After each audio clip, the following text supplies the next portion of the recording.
6 minutes, over 30 stars, football legends, celebrities, hidden references, inside jokes, and even unreleased football kits. Nike's new World Cup ad, Rip the Script, isn't just a commercial. It's basically a football movie disguised as an advert.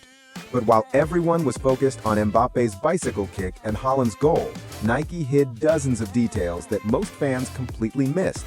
From a secret retirement joke involving Ronaldo and LeBron, to Zlatan literally breaking out of a news broadcast, here's everything you probably didn't catch in Nike's Rip the Script. The first thing most people miss is that this isn't a football stadium, it's a movie studio. Nike intentionally places football inside Hollywood. Why? Because the entire campaign is about football refusing to follow a script. Directors tell players what to do. The players ignore them. The message? Football's greatest moments are never planned.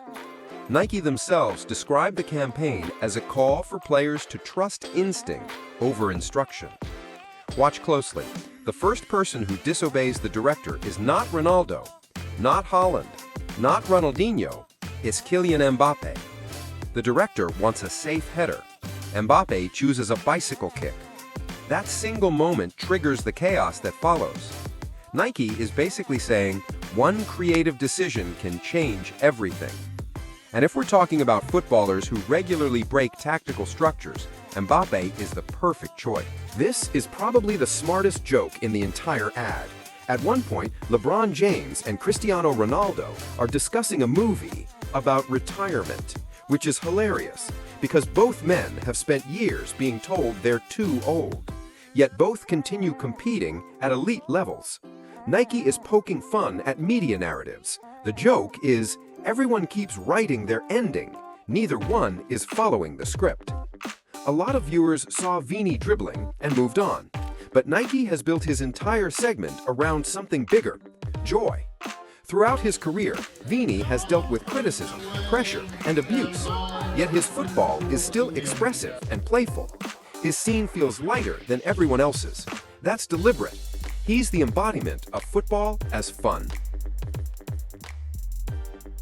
Zlatan starts as a broadcaster, then suddenly abandons the desk and joins the action. That moment mirrors Zlatan's real-life personality. Zlatan never acts like a spectator. Even after retirement, he's still the main character. Nike could have used anyone as a presenter. They chose the one player famous for refusing to stay in his lane. Notice the legends Nike selected: Ronaldinho, Didier Drogba, Eric Cantona, Zlatan, Jorge Campos.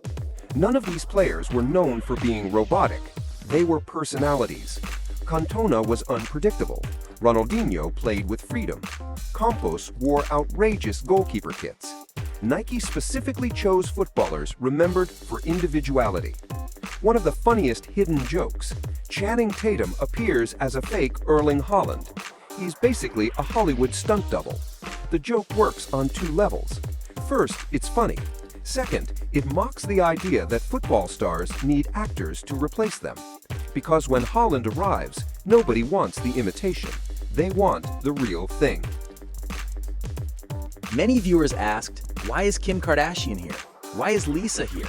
Why is Travis Scott here? Because Nike isn't selling football, they're selling football culture. The World Cup isn't just watched by football fans, it's watched by the entire world. Nike packed the commercial with figures from music, fashion, entertainment, and basketball to show football's global reach.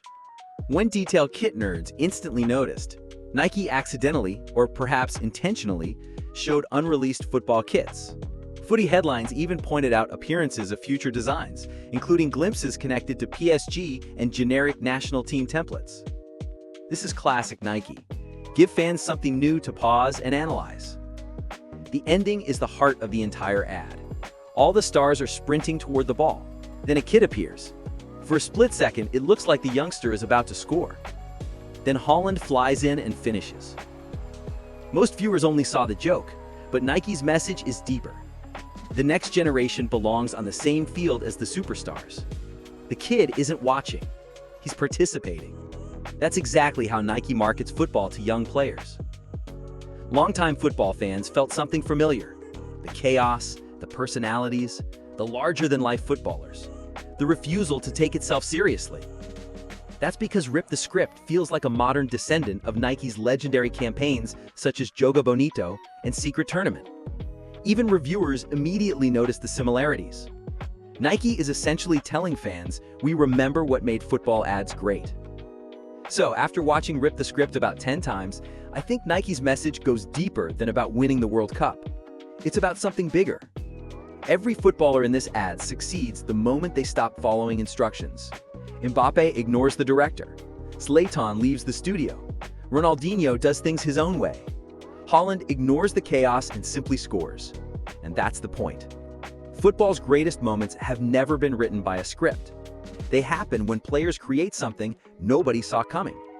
And judging by the reaction online, Nike may have just made the defining football commercial of the 2026 World Cup.